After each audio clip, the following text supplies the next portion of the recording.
The Power Hour is on the air, live streaming you on YouTube, Facebook, and Twitch. I'm your host, Michael Bishop, and thank you for joining me this Monday evening. We've got a jam-packed show for you lined up on this wonderful evening. But first, let's get to my guest. He's a good friend of the show. Always great to have him on. Public enemy number one, apparently, with A to Z Sports, but you know him, Titan Rossi. What is up, Power Hour? How's it going, my friend? Going good, buddy. How you doing? Great having you on the show. So, you definitely were at the game. We got a lot of update and feed from you. Tell us, how was it? Yeah, man, it was great, dude. It was a great game. I like the Jacksonville Stadium. I mean, it's old, but the way they got things set up, they got two huge jumbotrons. I mean, they're probably the widest ones I've ever seen. And they got four smaller jumbotrons in each corner, and they're playing. One of them, or a couple of them, were playing red zone, so they're just feeding games. All you could sit there and watch other games, and never seen that in a stadium before. So it's pretty cool. And you definitely met some of our friends out there. I definitely caught you hanging out with Chili Pepper. How'd that go? That was awesome, dude. That was like that and getting a video with him and Lance Smith were probably, other than like seeing Mason Kinsey score a touchdown in person and like seeing his parents get the ball at that Bucks game. Other than that, it was probably like the biggest fan moment I think I've probably had in a long time. So the fanboy in me really liked it, or really enjoyed it. So it was awesome. And you had some really good seats. We were talking earlier. You saw a really great play with A.J. Brown and just the sheer velocity of the football coming at him. Can you describe that for everybody? Yeah, and like I was saying beforehand, we see AJ on TV, and I've been to games, but I've never been that close. I mean, I was literally like 3 rows from the field, because and if you're near Jacksonville or whatever, and you just want to go see a football game, it's super cheap because nobody goes. So unfortunately, so you could get a seat on the third row, lower level, 20-yard line for like $65. But seeing him, like, he literally ran right by me, zoom, and he's so fast and so big, dude. Like, it just kind of, I was like, holy crap, man. Like, it made me realize how skilled, and he got smashed like right in the sternum. So I was super worried about that for a second. It definitely is a different kind of monster when you get to see that in person. Yeah. Got a few people in here right now. Titanstein Podcast, Let's Go Power Hour and Rossi, Victory Monday, Tighten Up. It is a Victory Monday. We love coming on these shows and talking about wins. That's what we look forward to. Got to keep this momentum going, especially with the gauntlet coming up. And that's going to start with the Monday night matchup with Buffalo, and we will get to that later. Also showing up, our buddy Al Pierce, saying the next 5 games are huge in our Super Bowl run. We need to tighten up and go get them. The hardest game might just be the first one. Go Titans, kick Buffalo Bill tail. Oil struck. And we will definitely talk about that, but we have got so much news to jump into. It just seemed like a crazy week for injuries, especially after Monday just rolled around. So let's just jump into it and get going. First up, we'll start with our first main story of the day in top news. And it would appear that the Pittsburgh Steelers' biggest fears have come to fruition. Juju Smith-Schuster is out for the season with a shoulder injury, and it's a huge blow to this team that's been battling just age, inconsistency, and basically leaning on their running game as much as they can. So, Rossi, how do you think the Steelers are going to make out with this huge punch to the stomach? That's a tough one, man. And Chase Claypool stepped up yesterday, and he's actually on the waiver wire on my fantasy. You're in our fantasy, right? Oh no, I just watch from afar. Oh yeah, you couldn't come. Anyways, he was on the waiver wire in our fantasy league. Chase Claypool was, and I'm like, what? Especially now with Juju out, like I hope I get him off waivers because that dude's going to be playing. Anyways, kind of off subject there, but yeah, that sucks, man. I mean, Juju's one of their main guys, and he's been doing it for a long time. Has he had a good season? I'm not really kept up with the Steelers too much this season. Right now, it was just kind of slow coming off, and I mean, especially with Roethlisberger, he's not himself. He's not the guy that we've been used to seeing just convert on major third downs and throw for 500 yards. You can tell age is slowly getting to him. But Schuster was slowly coming along, but unfortunately, it just seemed like this just hit out of nowhere. You thought he was just going to end up on the IR for maybe a few weeks, but now it just seems that his year's done. I mean, he can do his TikTok thing if he wants to, which I don't want to TikTok. Oh, he's all about some TikTok, but really not trying to make too light of it. But I hate anybody getting hurt like that. But it just seems like the Steelers are slowly getting depleted. I mean, can they rely on Najee Harris to tote the load for them as it continues to go? I don't know. I mean, I know Najee I think he had the best game of his rookie campaign so far last game, I want to say. I know he had over 100 yards, but yeah, I mean, relying on a rookie, it's tough. It's a tough one, man. So they got a road ahead of them for sure. Yeah. Look, who is that? Are you guy? I dig it. I dig his style. So you definitely should like and subscribe. Maybe ring the bell. Somebody's trying to steal my account or something. What's going on? I think you've been hacked. Maybe. Yeah. Maybe your cat's doing it. Yeah, probably so. They're pretty smart. His cat might be grounded, so that's probably what's happening here. Yeah, he's trying to get back at me, Well, that happens. But I just noticed this. Sorry to interrupt you, but the Steelers played pretty good yesterday. I mean, I just saw the score, but I mean, I don't know. We don't really know how good the Broncos are, but well, Teddy Bridgewater not being able to play was probably the big part of it, and you really just kind of felt that it was going to be a defensive matchup with Denver just trying to hold the lead for him. But I think the Steelers are going to try and go out and fight, but it's going to be a huge blow to them. And can Najee Harris keep this up? It's hard to say right now. I mean, young running backs, it's a lot to ask of them to tote the rock, but it seems like vintage Steeler football. Kind of like going back to the days of Jerome Bettis or even Willie Parker. So I think that's worth just keeping an eye on. But once again, just Juju Smith-Schuster out for the year. Moving on to some of the other interest, Tyreek Hill's definitely one that popped up with a minor knee injury. And he probably could miss maybe a week or two, depending on how minor it is. I think, especially knowing that you're going to have to move around a lot, is this a big blow for the Chiefs right now, especially with some injuries starting to pile up on them? Yeah, definitely. And I mean, they're when is the last time the Chiefs had a losing record? Like, it's got to be before Mahomes, I would say. It's definitely around before Andy Reid started. So, because he. Oh, sorry. Go ahead. No, that's all right. No, yeah, I mean it's got to be before Andy Reid started for sure. They're in trouble, man. What do you think about them? Do you think they're going to bounce back? Well, I've always said, losses in October are affordable. The ones in December are the ones that hurt the most.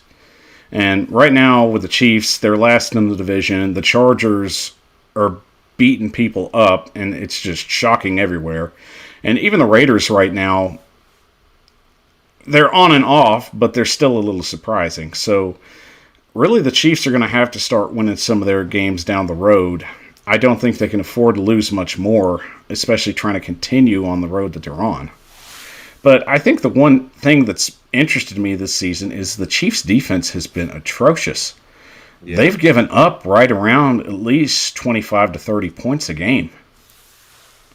Yeah, it's been really bad, man. It's such a they're kind of like, as far as their pass rush, they're like we were last season. Their pass rush is really terrible. Um, they were talking about it all last night on the broadcast, but yeah, it's rough, man. I mean, you look, we all know, right? Like we were so good on offense last year, but if you don't have a defense, dude, if you can't get off the field on third down, okay, yeah, you can sustain, you can win a few ball games, but at the end of the season, you're not going to win many playoff games like that. Not at all, especially knowing that November's going to get right around the corner. And Yeah, we're just seeing the Chiefs struggle so much trying to keep pace with the other offenses. yeah. Shout out to Just Gaming. What's up, Giblets? What's up, Just Gaming? Just Caring with Gaming? Carrie says, shared the show on Twitter. Thank you so much. Sharing is caring, Carrie, and we thank you so much for that. Yeah, awesome. Getting some love for your shirt, by the way. Where did you get it from? Yeah, I got this off Etsy. So they got some.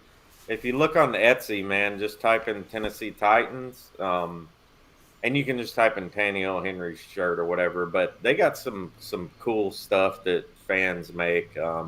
If you let me show you this real quick. So a buddy of mine makes these wood things, and so he sent me this one day, kind of as a surprise. So it's pretty cool, you know. That's damn good woodworking. Yeah. Um, so you can find all types of crazy stuff on Etsy, and this Henry thing here, make Tennessee great again. So that was actually a shirt, but it didn't fit, and I couldn't return it, so I just cut it up and made it. Also breaking down in the injury front, and there's just a lot of them, and I'm trying to like that seemed what most of the news just seemed to be of is just major injuries today. Laramie Tunsil comes in with a torn UCL in his thumb, and he probably could miss a couple of weeks. And the Texans are the one team that can't afford to lose any more guys. Yeah, man, they're in. It's crazy, like how bad the AFC South is. You know, I mean, I think we're on the uptick. You know, I think we're gonna start getting, you know, more sound. I guess. Injuries are Yeah, definitely taking their toll on a lot of teams. yeah, But you look at a lot of teams, especially like the Texans, they're already doing the best they can with what they have. And it seems like they're one of the other teams where injuries are starting to like slowly pile up, and losing one of their elite offensive linemen is one thing they can't afford, especially with the quarterback situation that they have. yeah. They're the Davis Mills. He actually had a decent game too yesterday. But you know, how long can you sustain it? You know. It's true. I mean, fans don't really want moral victories at this point, but the Texans have to try and find anything they can. And Yep. it was a pretty good matchup they had with New England. They just weren't able to finish the job. So you hate that for them, but at the same time, you're kind of like, just like, well, I will take it, especially if you're a Titans fan. That works out Yeah. perfectly for us. Yeah, for sure. One other key entry of note that was news: Joe Burrow did leave the hospital. He was evaluated for potential throat contusion. And he ended up leaving the hospital, and everything was okay. And those are very rare injuries that you hear about, especially from a throat contusion standpoint. So the game just keeps continuing to get faster. And I know we've seen some very volatile injuries. I mean, does that concern you, Rossi? Especially the fact that you see a lot of guys, if they get stuck in a pile up and they get bent back the wrong way, or if they get hit and their leg just takes a bad snap. I mean, is it just getting concerning that this just continues to be a trend? Yeah, I don't know what's up, man. And I was thinking about this the other day, and I meant to do some digging into it, but as far as, like, obviously we know the Titans injury list is freaking half the team, right? Um and I was just curious to see, like, how other teams' injuries reports stack up to ours. Is it a league wide thing? I don't know what's going on, dude. Like, is it just not conditioning like they used to? Or guys just bigger now and injuries can happen easier because they're not maybe as, you know what I mean? Like, um, not as much agility, I guess, type I player. think I think it takes I think some consideration takes place to where the collective bargaining agreement basically just dismantled the entire off season to how Yeah. much contact guys can have, how much they can do during training camp. I think that definitely takes some kind of consideration in there. But you definitely see that, players are getting faster, the game's getting faster, and there's some guys that just aren't ready for that, and their bodies are basically they tell the tale. And it's unfortunate for some of these guys because, especially, you see offensive linemen are getting the blunt of it, especially where they have to keep that extra weight on them. And usually, if it's a pile up injury, they're the ones that go down awkwardly. Yeah. I wonder if there's like a stat out there, like if the injuries are up percentage wise this year. Of course, there was a ton last year. Remember how many guys like tore their ACL or whatever in the first week? Like it was The ACL unprecedented. season, I, Yeah, I remember that. That was crazy. I think you had some big name guys too. huge. Yeah, But I just hope that the injury side of it just slowly starts to decline as the season progresses on. Guys get a little bit smarter and play a little more just urgently, but just more carefully.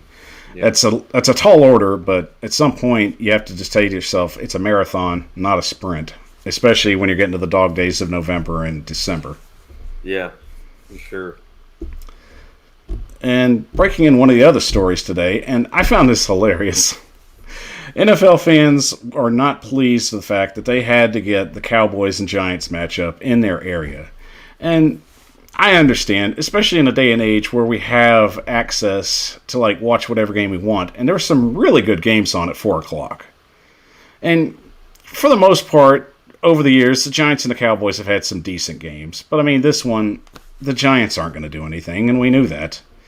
So, can you share with the fans that you agree with their perspective on that? That it'd be nice to have a little more choice instead of having a certain Cowboys game jammed down their throat? Yeah, of course. And two, the Giants. I saw a stat the other day during a broadcast or something, and the Giants and the Jets literally their record over like the last 5 years combined is absolutely terrible. Like it was like between both teams like 18 wins or something in 5 seasons. Something insane like that or three or something like that. It was crazy. And it's like a couple weeks ago, maybe it was the last Thursday night football. No, or the one before that. I can't remember who it was, but it was a terrible game. And it's just, they always try to force feed the Cowboys to everybody. Um, I always say like if we were Cowboys YouTubers, we'd probably have 100,000 followers. Like I wouldn't they're doubt it. they're such a brand. The NFL, them, the Chiefs, the Packers. Like it's and the Packers are small market, but they have the mystique, Lambeau Field, um, the famous coach, Bear.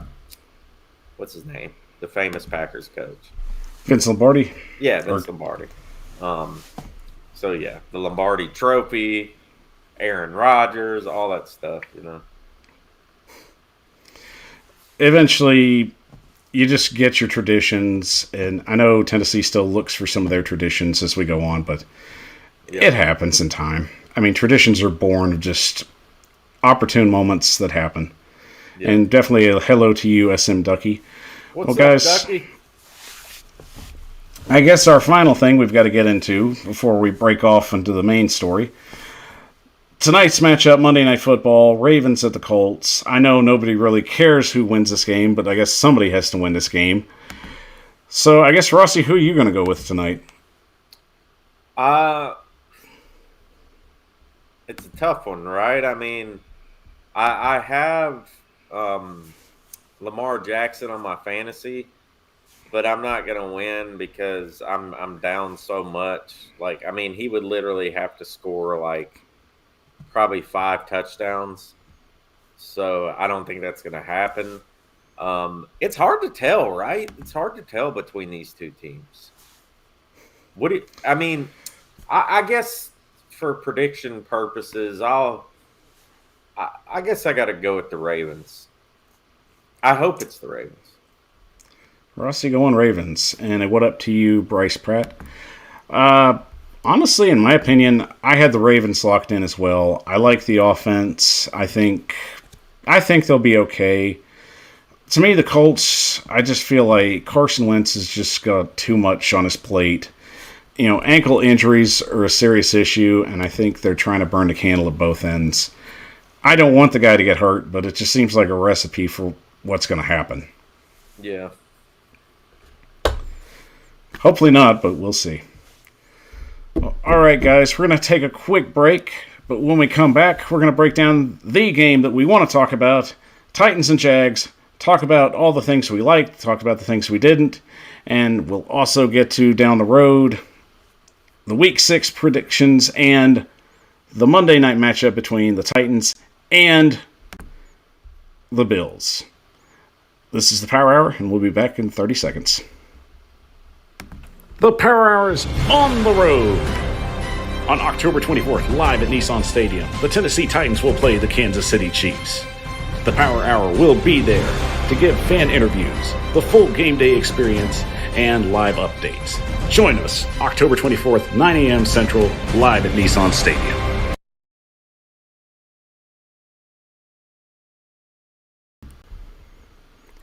The Power Hour is on the air, live streaming to you on YouTube, Facebook, and Twitch. I'm your host, Michael Bishop, and this is my good friend with me, Titan Rossi, joining us on the show tonight. Rossi, great having you with us. Yeah, man, it's great to be on, dude. I always love coming on here. Like I said, me and you are buds, dude, so it's always good to get together, you know? Definitely so. Always great having you. Love having your perspective on here. And I got to get to some of these comments. It's just crazy seeing the comment section blow up like this. So yeah, it's awesome, man. Thank you. My apologies if I haven't gotten to you yet. I will definitely get you called out just as soon as I can get these up. So don't think I forgot about you. I haven't forgot about you. Shout out to Titans Time Podcast. Ravens win. Wish both teams could lose, but we need the Colts to lose to put them in a worse spot. Definitely agree with that, TDP. It's one of those games where we definitely wish no one would win. Hell, I'd take a tie. It's just hard to see root these two for the sparring. Ravens, right? Oh my gosh. It's hard to root for the Colts or the Ravens, but I get if you have to pick the lesser of two evils, I guess in this situation, it works out for us. SM Ducky comes in, Ravens win 33-20. I think it'll be a pretty high-scoring game, but I'm really iffy on how far Carson Wentz can go. We don't know the severity of his injury, if he's getting better, if he's getting worse. Mobility's definitely an issue. So we'll just wait and see what happens. And Karen with Carrie, I would love to see the Ravens win, so we stay ahead in the AFC South, but I definitely have the Colts winning in my parlay. And I hope that works out for you, Carrie, so definitely just cash in on that if you can. Yeah. Well, all right, guys. Enough for the main news. We've got the big news we want to talk about, and it's the one you've been waiting for, and it's the Titans beating the Jags 37-19 last night. Felt good to get a bounce-back win. Rossi, what was your takeaway from this? Do you think this is a good stepping stone, or do you think there's still some things that need to be improved?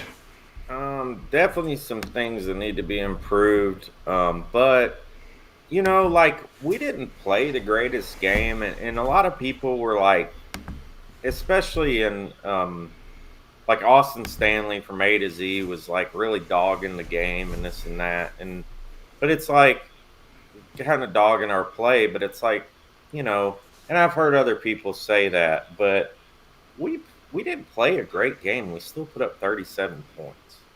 I mean, it's crazy, right? And the thing that is the most concerning out of everything to me, and I saw it in person, is the offensive line, the pass blocking. It's just there was 3 sacks they had on us. It seemed like it was more, but just the pressure they're continuously getting every team to Tannehill is really concerning to me. And the Titans now at the top of the NFL at sacks allowed with 20. Yeah. So you got to think that while the offensive line continues to struggle, but still there's a little light at the end of the tunnel. They only gave up, I think, 3 sacks. Yeah. And one of them was self-inflicted on Tannehill's part. But you got to feel that as aggressive as J-Rob is, and while there's still time before this gets serious, as we enter the gauntlet, as I've been calling it, the 5 stretch of the teams that we have to play with playoff perspectives and maybe even some Super Bowl contenders. Do you think there's an opportunity there, or maybe even something that'll happen before we get to the trade deadline where you might see maybe an offensive lineman get traded for, or maybe even possibly a middle linebacker? I mean, I could see them making a move, especially on the offensive line. Um, there's a lot of rumblings about Mitchell Schwartz and um, all that, but and Titan Upload brought this up. He said it many a times, but I would go get Dennis Kelly, dude. If he's still healthy, I don't even think he's playing in Green Bay much. Um, Go get Dennis Kelly, man. You So know, what would be a good trading piece to get Kelly? that's interesting. I don't really know because I mean, obviously, you probably don't want to give up a pick for him. I don't know. I mean, but you could probably get Kelly for a 6th round pick or something, or a fifth round. I'm not sure what his value is, as far as that goes. What do you think? People might shoot me down for this, but honestly, I'd give up a 4th round pick for him. Yeah, I mean, I let's would be too. let's be honest. Titan in the history of J. Rob's drafts, I mean, 4th round picks are something that I think are very expendable now. It's not really giving up a lot, but you don't feel like you're giving up a little either. To me, it's a situation of, is it going to be a hurtful situation moving forward, especially knowing that draft picks are of huge importance. But I feel that if you give a 4th, you get Kelly back, and that's a win for everybody. The Packers get a pretty decent pick, and we get a guy that we could plug in that knows the system. Yeah, Kelly's definitely worth a 4th round pick. If you want to talk about value as far as from my point of view, he's definitely worth a 4th round pick. And Ducky brings up a good point. We do have a 2023 6th round pick for the Julio Jones trade, which I'd have to double check on that, but I do think we have one for the 2023 season. I think it I was. think we do too. So I think that's very possible. He also brought up the bench Quisenberry for Sambrello, which I think Sambrello's hurt right now, which is why he's He still a lot of is. Quisenberry, but Quisenberry didn't really do that bad. He graded out very well. I think Yeah, on TikTok Titans had him graded out at about 89. yeah, he didn't have a bad game. He bounced back for sure. Luwan seems to be getting better too, so that's a very positive thing. It is, but it's progression, especially knowing we're going to be facing a lot tougher defensive lines, and the Bills have a very good defensive line. So, we can't afford to have Tannehill run for his life, and we've got good targets. He's just not having time to throw to him.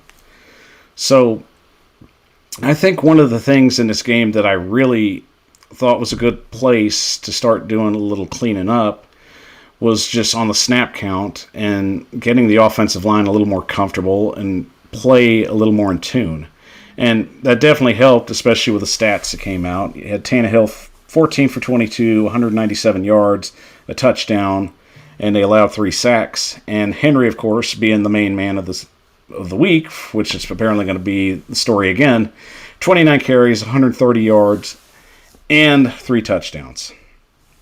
So, yeah, he's incredible. That dude is just he's something else, man. To watch him, we're blessed to have Derrick Henry. Um, it's I'm so glad we have him. Nobody else does. He is putting a hurting on the league. he is, and especially with the state the offensive line is in, he continues to show up and show out. Yeah, And Al Pierce says, give them Lawan, and we get Kelly in a 5th-round pick. And I don't know, that's Al. a tough one, Al. That's a big contract you'd be asking Green Bay to take on, and Yeah, I don't think anybody wants that. no. And Luan's getting better, man. I mean, Luan deserves a chance. Like he's been with this team longer than anybody now. He's like the longest tenure Titan. So it's I think unless Brett Kern has, I don't know, but um, yeah, I couldn't do that. Couldn't do that. It's just a lot to take on. And Dandy305 says, I wish we could have a breakout Tannehill game. I want it to happen for him so bad. And well, I agree with you, Dandy. I mean, Yeah, we're all waiting for him to just blow the top off the thing, and it's come close sometimes. I mean, honestly, if he had better defending in the Jets game, that could have happened. I mean, yeah, the drops too. Drops are a big issue, and I think just a big thing is the line. And if they can play good at least in 3 of these 5 games, I can see him just going off on one of these teams. It's bound to happen. Yeah, hopefully Buffalo. Hopefully he goes off on Buffalo. that would be That'd be a great awesome. place to start. Yeah, Especially since the press has basically dubbed Buffalo right now the team in the NFL to beat. And yeah. it's unarguable right now. Their offense is clicking on all 4 cylinders. Their defense is getting the job done. They're playing very well on special teams. It's going to take a group effort. And yes, we beat them last year, but this is a far different Buffalo team than what we faced last year. Definitely. So I think the biggest thing, especially before we even jump into the Buffalo game, it's to just break down the things that we did well against the Jags and things we still need to continue. And Bullock is another point that I want to bring up. And kicking was a huge issue this week. And something was going around because I've never seen so many kickers miss all over the league like this. It has been a while since this has really happened. It just kind of felt like an epidemic of bad kicking. Like, it just made you queasy just looking at it. But, for the most part, Bullock did fine. He got 1 field goal for 34 yards, and he was for 4 for 5 out of the extra points attempted. But, going forward, those extra points are going to have to make a difference. There's just a situation, that this is something that we can't struggle at, especially with the quality of teams we'll be playing. So, Rossi, how do you think going forward that the kicking game looks? Do you still feel confident that Bullock's going to be able to get the job done? Or do you think if Ficken is ever healthy that maybe they should give him a look?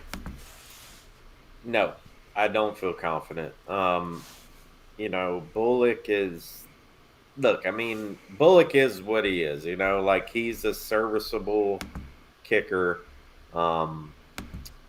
He's he's been inconsistent.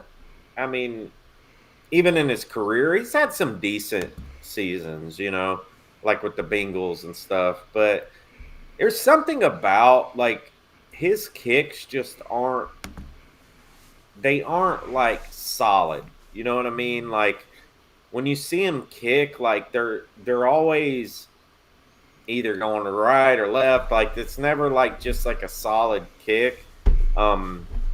But I think he could be all right, but as you know, man, having a bad kicking game can make or break a season for you, especially if you're a team like the Titans that rely a lot on offense, and that play a lot of close games. Um, it can come back to bite you, man. Indeed. Especially, we lost that Jets game to a bad kick, which Yeah, I really can't attest to him missing the kick so much as where the team just struggled all in all. It was a group effort where they lost, yeah, so it's too easy just to single out one person. And Al Pierce brought up how long before Kern's due back. I think it's a groin issue with Kern, yeah, so it's tricky. It just depends on how comfortable he feels moving around making the kicks. So I know it's been a couple of weeks, so if he's feeling a little more better, you could possibly see him come back in the Buffalo game. Worst case scenario, Kansas City probably be the next one. yeah. Another shout out to Dandy305. I would love for it to happen against Buffalo on the national stage and on the big time. That would be awesome for Ryan. I've been following this guy since I was an A&M. Great character guy. And I agree with you, Dandy. I think this is a great opportunity for him if he can get the protection he needs. And definitely shout out to you for getting that Alabama win. So you've got to be feeling on cloud nine. Yeah, that was an awesome game. I watched that in the hotel in Jacksonville. Um, that was a great game, man. I was. I That backup quarterback, he was a backup quarterback. I don't know what happened as a starter in the season or whatever. That dude was incredible. And then at the end of the game, I don't know if you watched it, but at the end of the game, he got hurt on a touchdown pass, and they showed the walk. There was a walk on QB warming up, and he literally looked, dude. He looked so nervous, like. But the guy came back in and won the game for him. That's just a guy that just took his shot and made the best of his opportunity. Yeah, So, congratulations to them. Hopefully, they can continue to fight along the season and get to a high tier bowl game. But we'll see how that goes for them. But good for them. Glad it worked out. yeah, But getting back to our Titans and Jags game, I know it's fun talking college football, but I could sit there and do that all day. But I yeah, definitely want to keep the audience engaged in from now on to here. yeah, for sure. From stat wise, here's what the game looked for the Titans. They had 31 minutes and 30 seconds of total offensive possession, 197 yards passing, 184 rushing, 23 first downs. But here's the one stat that just troubles me. They had 7 penalties. And, teams that are playoff caliber can't afford to make those kind of mistakes. Do you feel it's something that they'll get fixed, Rossi, or do you think that that's probably going to be something that they're going to be continuing to deal with? I think they will, and a lot of those penalties are very ticky tacky. Like there were a couple of them they called like right near where I was sitting, and it was like, come on, man, like they're now. I mean, on the other side, they gave us a couple in the beginning too that enabled that could have potentially really turned the game around in the first quarter, but yeah, I mean something they got to clean up. And you hope it's something they can clean up quick, especially with the stretch of games they have going. Can't afford to have these kind of problems going forward. Yeah, for sure. And I definitely got to give a shout out to the defense, especially the 2 guys that shine the most. How about the mayor of Murfreesboro, Kevin Byard, balling out? It feels like he's getting in his groove, and it's nice to see this cat finally just getting back on his feet and doing what he does best. Got the game, got 10 tackles, 8 of them were solo, and an interception. Yeah, dude, he was crucial. Like having him back to form makes this whole defense better. Because we all know, man, when Kevin Byard's at the top of his game, he's a game changer. And that's the type of Byard we need. especially against, dude, he is going to be crucial against the Bills. Especially with that passing game that they have, and Stephon Diggs continues to play at a high level. Yeah. Also, giving another shout out to one of our defensive guys. All rise for the honor, Landry. 7 tackles, 6 solo, and 2 sacks. It's great to finally see this defensive line get to the quarterback. It's such a relief. Yeah, I do believe this defense is different this year. It's a matter of consistency. They're 13th in the league still on third down, so it's not on third down defense, which compared to last year, that's night and day, right? That's a completely different story right there. They're 22nd overall total yards, so still room for improvement. And have you heard any news about Christian Fulton?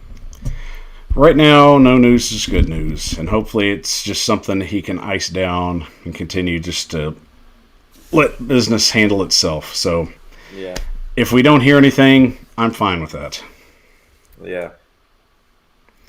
Well, all right, guys, we're going to take a quick break, and when we come back, going to give you the stud and the dud of the game.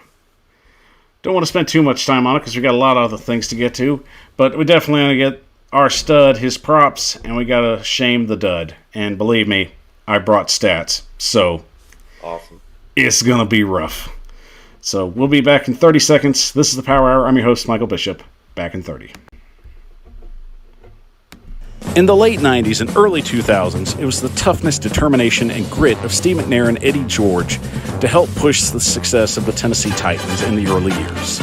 Today, these two pioneers are sitting on the outside looking in at the Pro Football Hall of Fame. As fans of the Two-Tone Blue, it is not only our responsibility but our duty to help get these players in. So please go to profootballhalloffame.com/fanvote and have your voices heard to help these guys get into the Hall of Fame for 2022.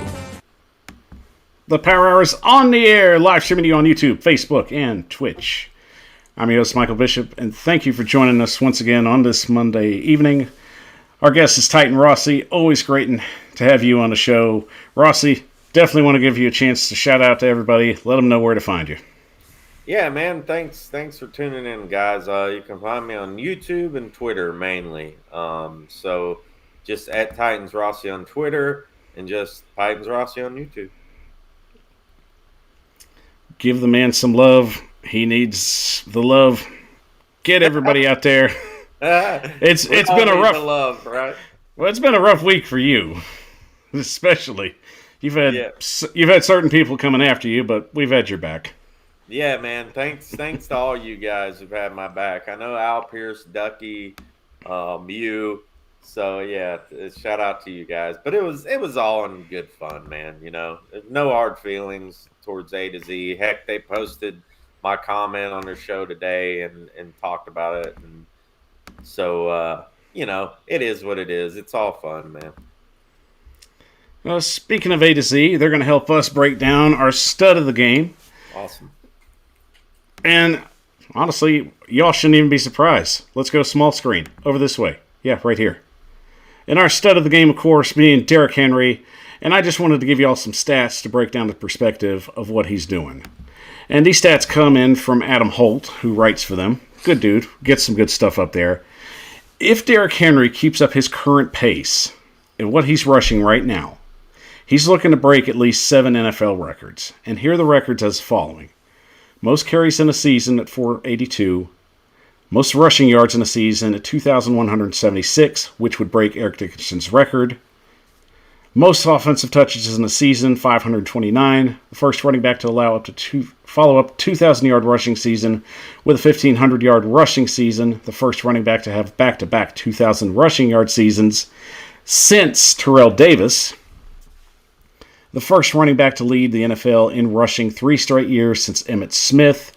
The fourth running back in NFL history to lead the NFL in rushing 3 straight years, which was Jim Brown, Earl Campbell, and Emmitt Smith to do so.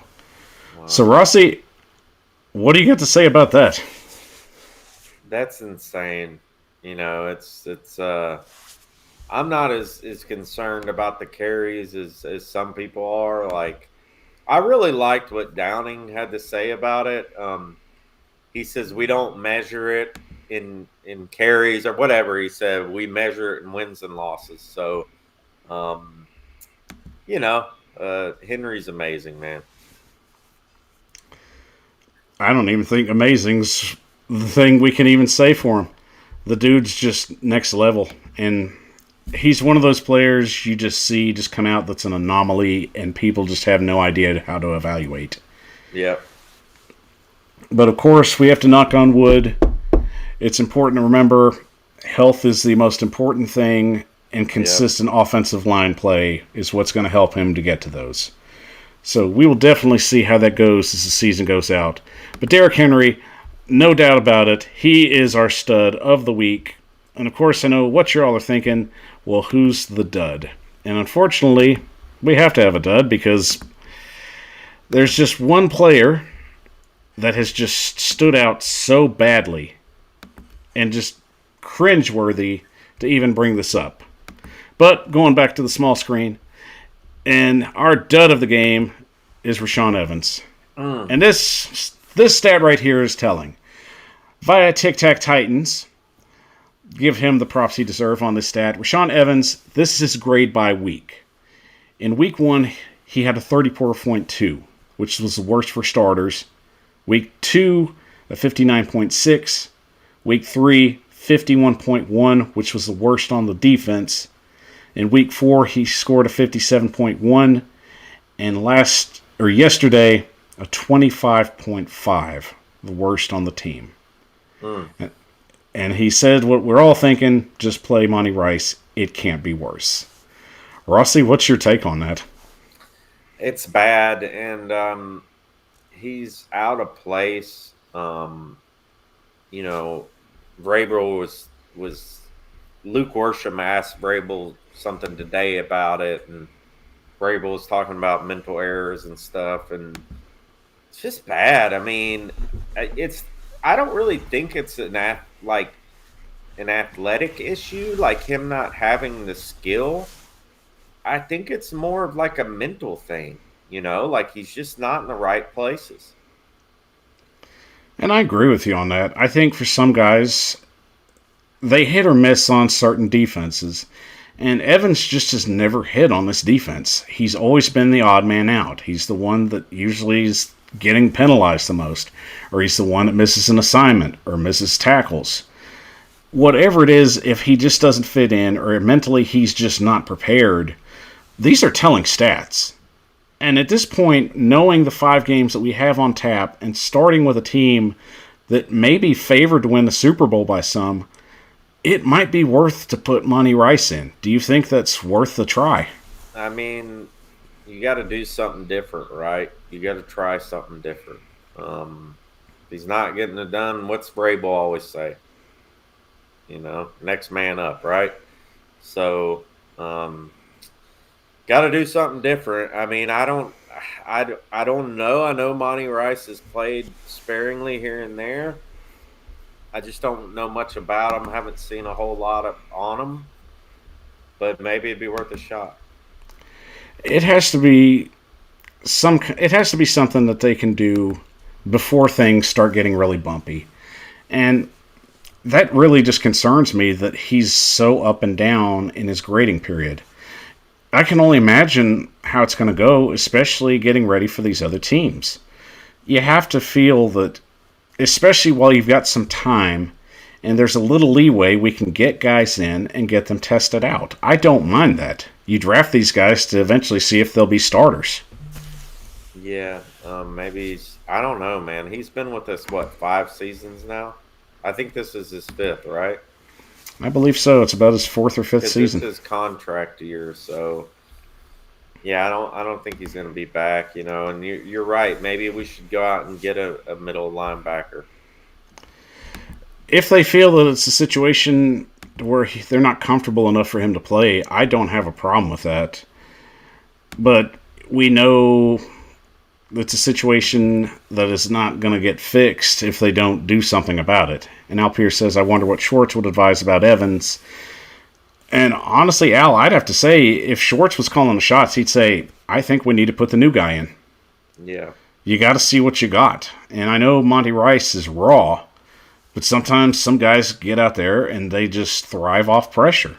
Maybe that's what Rice is. We don't know. We just know he was drafted because they saw something in him, and hopefully that translates onto the game.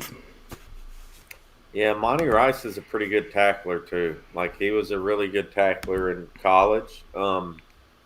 He was a pretty good player for Georgia, So it'd be interesting to see what he can do. We'll keep an eye on it, but it's a situation they know they're going to have to take care of and move forward as soon as they can. Because Evans continues to be up and down, and this is a season where Tennessee has to strike and strike fast. Well, all right, everybody. We've gotten through our stud and the duds. We're going to take a quick break, and when we come back, Week 6 action. Who's our picks? Who's Rossi got this week? We'll find out in a bit. I'm Michael Bishop with the Power Hour. Back in a second. As the new NFL season dawns upon us, Tennessee Titan fans have the ultimate desire, and that desire is to see their team hoist the Lombardi Trophy at the end of the season. And through it all, we expect a lot of great highs and maybe even a little lows. But it all comes to one thing, that we all love the two-tone blue. And going forward, fans are looking for something fresh, something new, something exciting. Looking for a show that's going to give you all the stats, highlights, and accolades that you're looking for? Well, it's time to jump into the new revolution. That is the Power Hour. The Power Hour's on the air. Live streaming on YouTube, Facebook, and Twitch. I'm your host, Michael Bishop, and thank you for joining us Monday evening. And don't forget, folks, if you love the show, help it grow. Like, subscribe, follow, and ring the bell for more content on YouTube. And follow me at the Power Hour 615 on YouTube, on Twitter, Facebook, and Twitch. They got me amped up, man. I didn't mean to butt in there, but I was so amped by that. I was like, dude, let's go. Definitely trying in a little new content, and I've definitely got Rossi revved up, so it's working. Yep, for sure. That was awesome. You got a great voiceover voice, too, man. I appreciate that. As long as you don't say I have a radio face, we're cool. Yeah. But we've got so much to get into with these picks. I'm really excited to have Rossi in here for the Week 6 picks. I don't know what happened there. That was weird. Trying to dig this bad boy up. Of course, it wants to act up now. All right, there we go. Now, give me that schedule. All right, I got that schedule. Small screen. And we've got it. As the Week 6 picks, we've got a huge slate of games up for grabs. It's going to be a matchup after matchup with some teams starting their bye week. So, Rossi, let's get into this and let's hit it hard. All right, let's do it. As we throwing down, let's get it going. Right now, for the Thursday night game, we have a pretty good matchup between the Eagles and the Bucks. This will be at 8:20 on Fox. So, Rossi, who do you like in this one?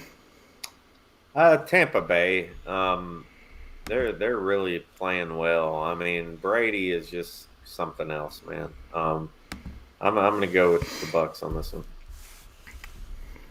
No argument from me.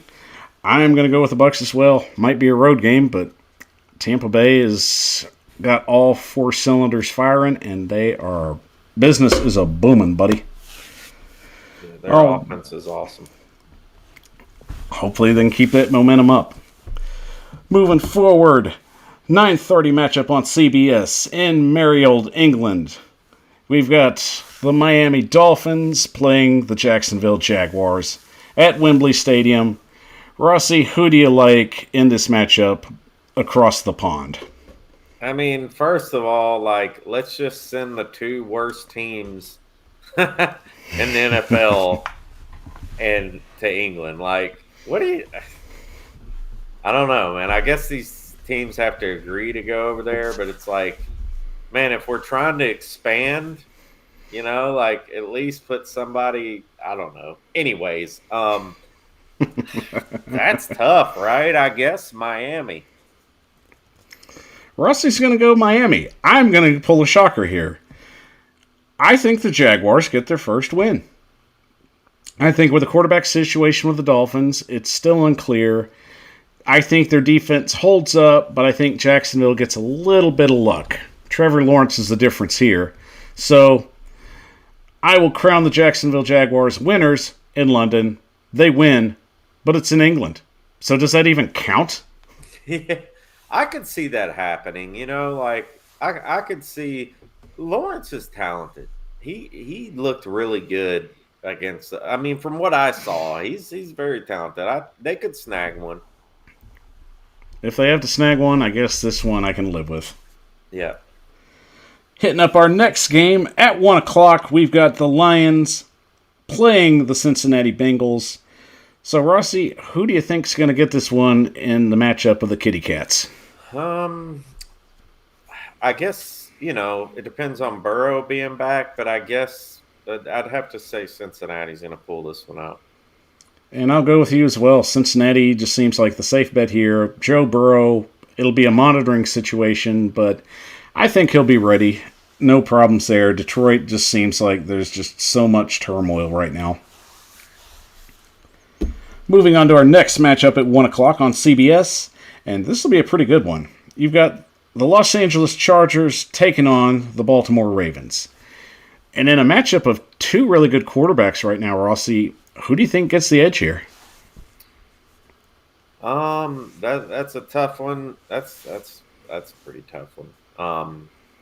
It's where are they playing that? This one will be at Baltimore. Okay. It's gonna be an interesting matchup for those two teams together. They're quite a bit different in the way they operate. I'm gonna go with the Chargers, man. I think they're pretty hot right now. And no argument for me. I will go with the Chargers as well. You got to go with the hot hand right now. Justin Herbert is lighting up the league, and their defense is playing impressive. Yeah. Next 1 o'clock matchup on CBS. We've got the Kansas City Chiefs against the Washington football team. Rossi, who do you got in this little matchup here? I definitely think Kansas City is going to bounce back in a big way and take care of Washington. I think it'll be a pretty good defensive matchup to see if they'll stop Patrick Mahomes. But I think he'll be too much for him, and I agree with you. They bounce back. It'll be a win for the Chiefs, but they're going to have to work for it. Then our next 1 o'clock matchup on Fox, we've got the Green Bay Packers against the Bears. So, Rossi, who do you like in this matchup of the Midway? I definitely. I mean, I'd have to say the Packers in this one. The Bears are 3-2, and it's Justin Fields. He had a good game. I mean, he threw for 400. No, he threw for. He did pretty well last week. I don't know, man. I think I'm going to go with the Packers on this one. No argument here. I like Rodgers in this matchup. I think it's a fairly easy game for them. Packers roll the Bears. No biggie. Then we got another 1 o'clock matchup on Fox. We've got the New York Giants against the Los Angeles Rams. It's the battle of East versus West. Rossi, who do you got? I'm going to say which one was that there? I'm sorry. I was looking at my phone at a stat. Oh, you're fine. That was the New York Giants and the Los Angeles Rams. Okay. The Rams. No doubt about it. Call it the lock of the week. The Power Hour says lock it, stock it, rock it, Rams. That's it. Yeah, there's not much to say about that one, right? Nope, that's locked up. So put your money in. There you go. Then we got our next 1 o'clock matchup on CBS, and this will be an AFC South matchup between the Indianapolis Colts and the Houston Texans. Yuck. Rossi, feel free to pick if you want. Whew, that's a tough one. I'm curious to see how the Colts play tonight. If they got their first win last week, they played okay. Wentz was pretty good, so we'll see how Wentz plays tonight. But I guess I got to go with the Colts just by default here. I mean, Houston's got a lot of issues. And I guess we're rocking default jackets because I'm going with the Colts as well. I'd rather see a tie, to be honest, but hell, if I got to pick, I'll just go with the Colts. In our next 1 o'clock matchup on Fox, we've got the Carolina Panthers at the with the Minnesota Vikings visiting the Panthers. Sorry. So, Rossi, who do you like in this matchup? I mean, the Panthers came out pretty hot, but I think they've dropped their last two. So They have. Sam Darnold was looking good. Now he's kind of looking like the same old Sam Darnold. So this is a tough one, right? It is. You know what? I'm going to go with the Vikings. I think the Panthers are going to slide again. I'm going to go with who's the quarterback for the Vikings? Cousins, Kirk Cousins. I'm going to go with Cousins on this one. Kirk Cousins likes that, but he's not going to like what I got to say. All right. I got the Carolina Panthers bouncing back in this game. I think Sam Darnold has a pretty good matchup against their secondary, which seems a little iffy at the moment. So I'll go with the Carolina Panthers. They'll keep pounding it on the Vikings. But I'll give Rossi credit. That's a brave pick. I'm kind of a fan of Cousins, man. Like he's had a good season, and like I think I kind of compare like not really his play, but like to Tannehill, just kind of not really talked about a lot, but he does a pretty good job. I mean, he's not great, but he does an okay job. And Al Pierce brings a good point up. McCaffrey should be back for that game, so he could be the difference maker. That could change things drastically too, from my pick. But we'll see what happens. I mean, with McCaffrey, the Vikings still have Dalvin Cook, so you might be in good shape, man. And we'll see. He's been injured too, though, right? I don't know if he played the last game. I'm not sure. I'd have to check on that. He's been pretty quiet. I don't know if he did play. Been out. I think he was out this past game.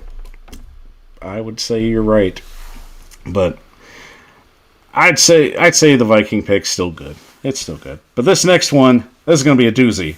4:05 on Fox, you have the Cleveland Browns hosting the Arizona Cardinals. This one's going to be interesting. Rossi, who do you like in this?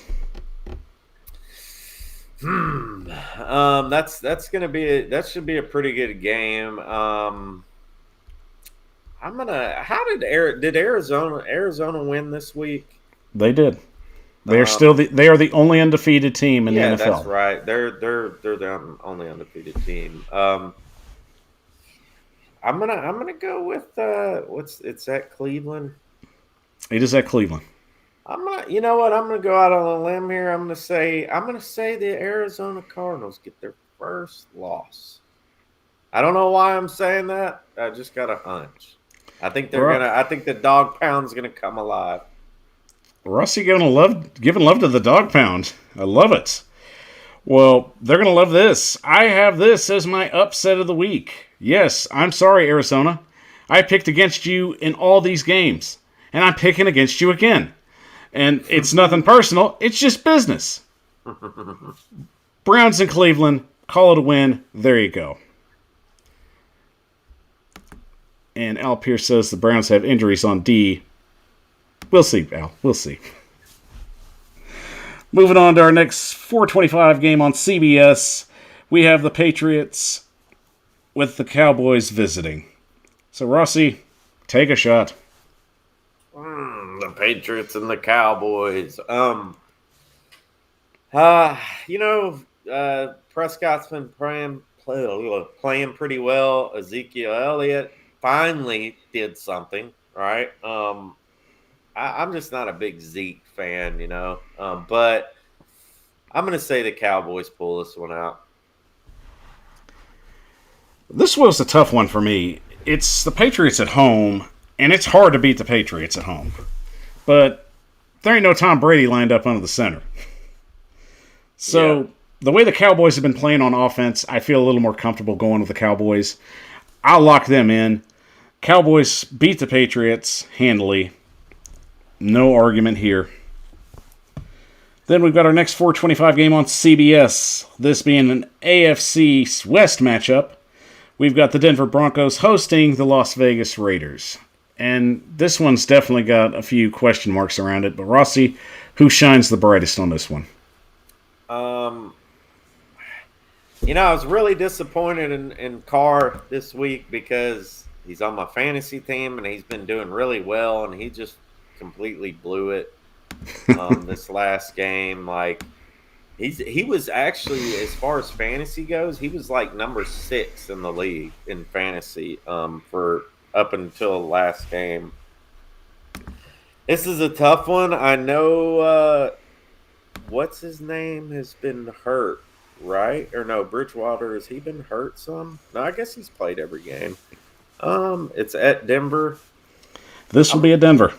I'm gonna go with Denver, man. I think Vegas is gonna, or Oakland Vegas is gonna do what they always do: start out strong and start losing a few. I'll agree with that point, but I don't think Vegas is going to start losing at least till late October gets in. So I'm going to chalk them up a win on the road. All right. And Al brings up another good point for our next matchup between the Seahawks and Steelers on Sunday Night Football, 8:20 on NBC. Wilson's thumb is hurt, and he will be out possibly till Week 10. So Wow. a huge blow for the Seahawks. So, Rossi, do you think the Steelers are going to be just fine, or do the Seahawks have a little bit magic with Geno Smith at quarterback? Well, and Geno Smith is relevant again, right? For now. Yeah, I think the Steelers are going to pull this one out. I just, it's in Pittsburgh. That's a tough place to play, especially for a backup quarterback. It'd be shocking to me if, Seattle's still got Metcalf. They still got some of the good players, but I think Pittsburgh's going to pull this one out. And I have no argument there with you. I like the Steelers here at home. Doesn't seem like anything the Seahawks are going to have to do but try and ride this wave out. I think it'll be too much for Smith. I think the Steelers have an easy time here, but I don't think the Steelers score more than at least 20. Well, all right, guys. That was our Week 6 picks. Got those in the books. Always great to have a guest on and do this. I'm glad I finally got Rossi on to do this. I've been really looking forward to do with him because I know his picks were always going to be good. So I felt very confident Rossi was going to bring the heat, and we weren't disappointed. Yeah, thanks for having me on, man. We've got one more game to break down. We're going to take a quick break real quick, and when we come back, we're going to come up with the game that matters to you the most. The Monday night matchup between the Tennessee Titans and the Buffalo Bills. We will break that down shortly after this.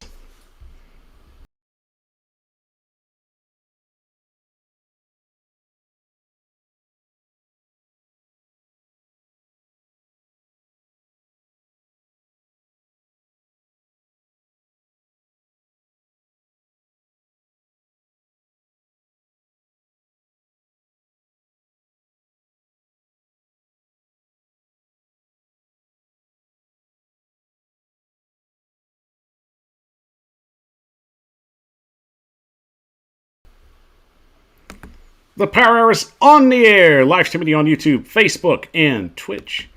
I'm your host, Michael Bishop, and thank you for joining me and Titan Rossi this Monday evening. I've had a great time having him here. It's always great having Titan Rossi here. He has great perspective. Dude's a big football fan. Dude loves the Titans. What's more there to say? Great having you on here, buddy. It has been a great show, but we got one more to break down. All right. Let's do it, man. Let's do it. Throw it on a little screen.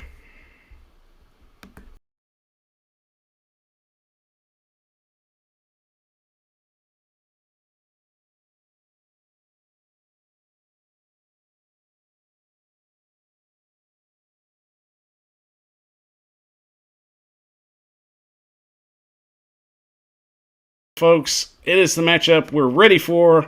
It's in prime time, the Monday night matchup, 8:30. It's the Buffalo Bills visiting the Tennessee Titans. That's the game that everybody's interested in. Rossi, what's going to be the difference here in trying to get this win against a Buffalo Bills team that is absolutely scaring people right now? Whew. This is gonna be a tough game, man. I think we're gonna have to play at our best. Tennessee, the Titans are like tops in the league in ball control. So controlling the clock, I think that's gonna be crucial, right? We're gonna have to control the clock against Buffalo, like keep their offense off the field. Offense is the best defense, right? Keep Of them course. off the field as much as possible. Get Henry going.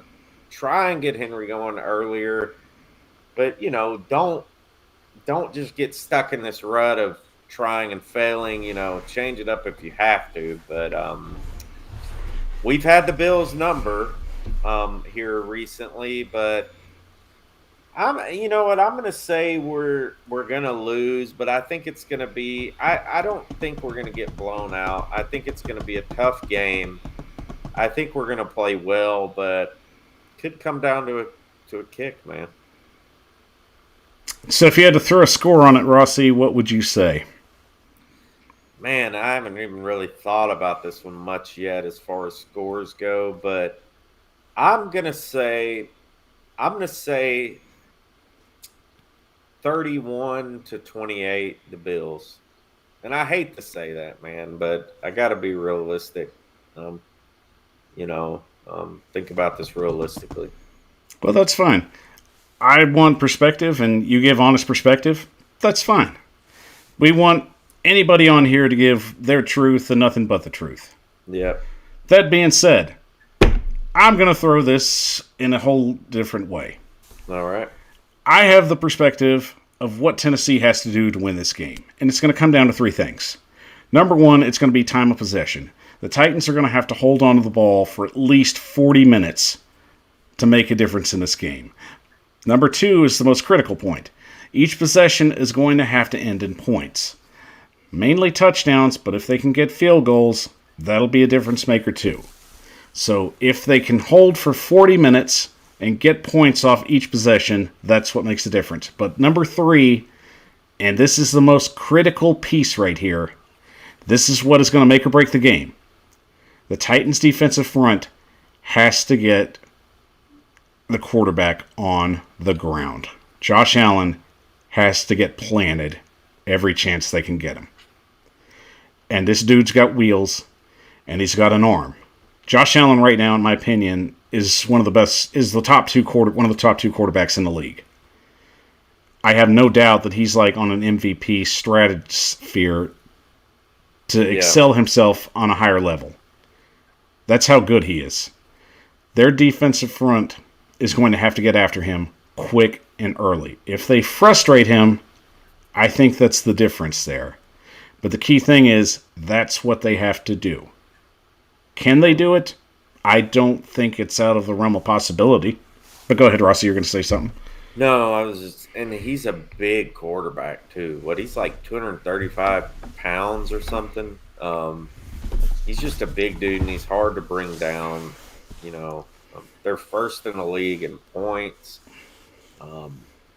Top 10 in the league in offense. Their defense is good. They're first or second in the league in turnovers, I think. So turnovers are going to play a key too, right?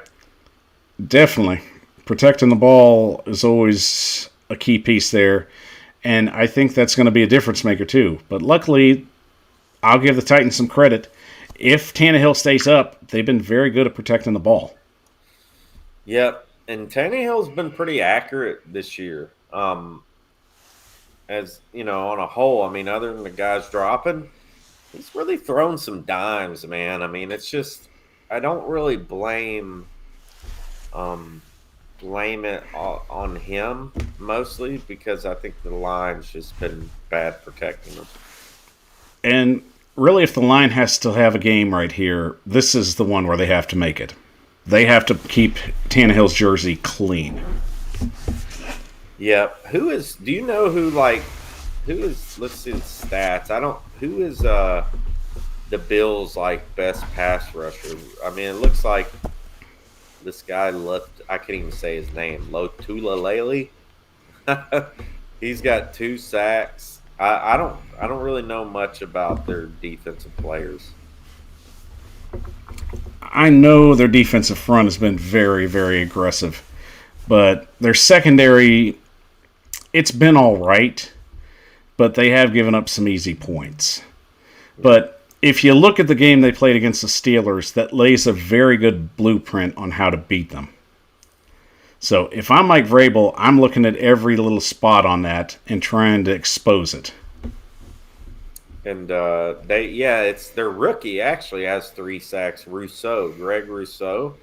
He actually is from Coconut Creek. That's like 10 minutes from me. Played in Miami, first round pick, 30th pick. He's got 3 sacks for them. They got a lot of sacks. They just know how to they know how to draft defensive guys, and he was definitely one of the guys Tennessee was looking at, but he had a checkered injury history.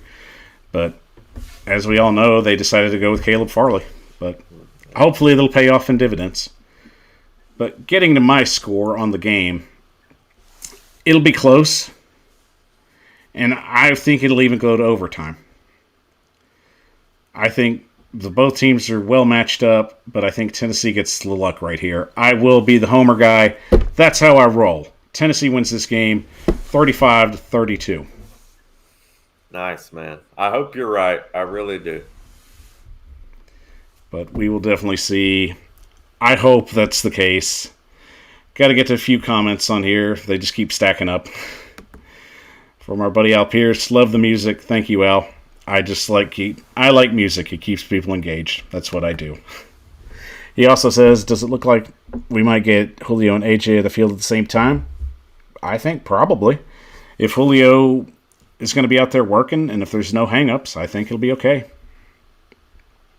He also asks, where's Howard? Which, I'm not sure about that. Which Howard? I don't know. Just, where's Howard? I don't know. I'm not sure which Howard you're talking about, Al. Al, we'd answer, but we're not sure. I mean, right now, it probably could be Howard Stern. Desmond? I mean, he's... No. I don't know. I'm not sure. Al, we don't know the Howard, but we hope he's okay. Howard Cosell. Oh, okay. Gotcha. He did. Yeah.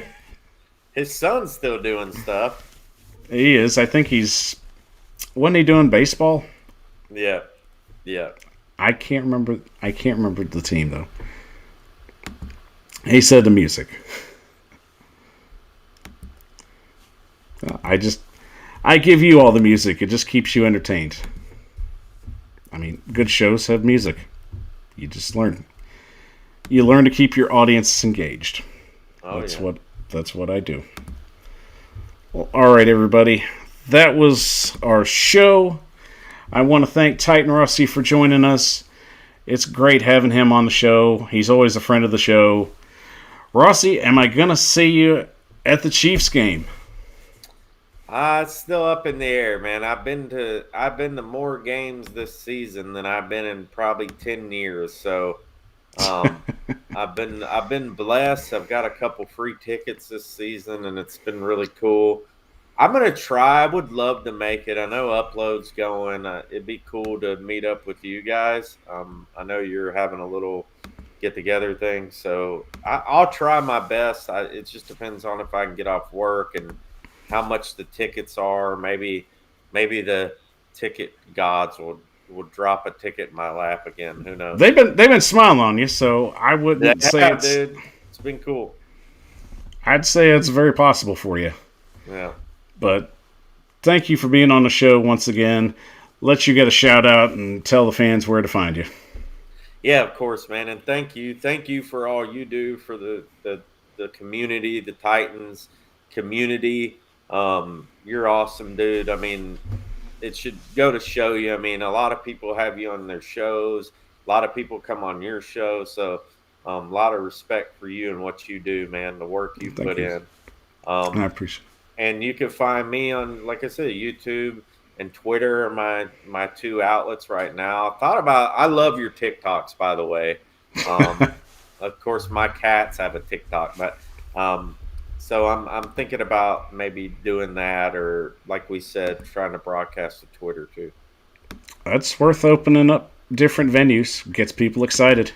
Yeah, I'd watch a Rossi TikTok. I'm down. Heck yeah, man. Heck yeah. I'm gonna look into doing it. Go for it, buddy. I'm definitely going to be the first one to get you in and check you out on that.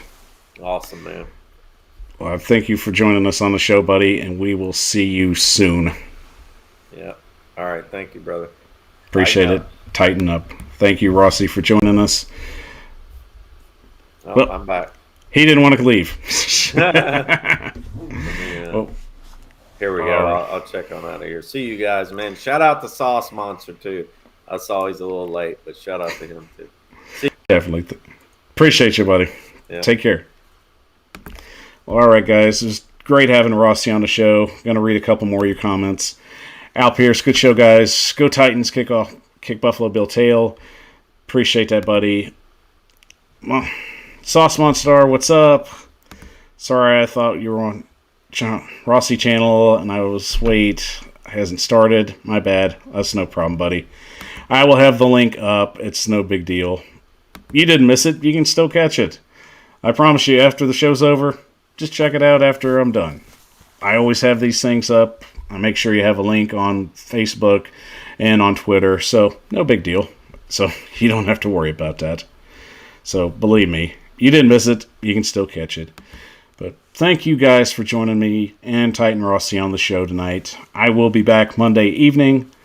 So remember, if you like what you see, help the show grow.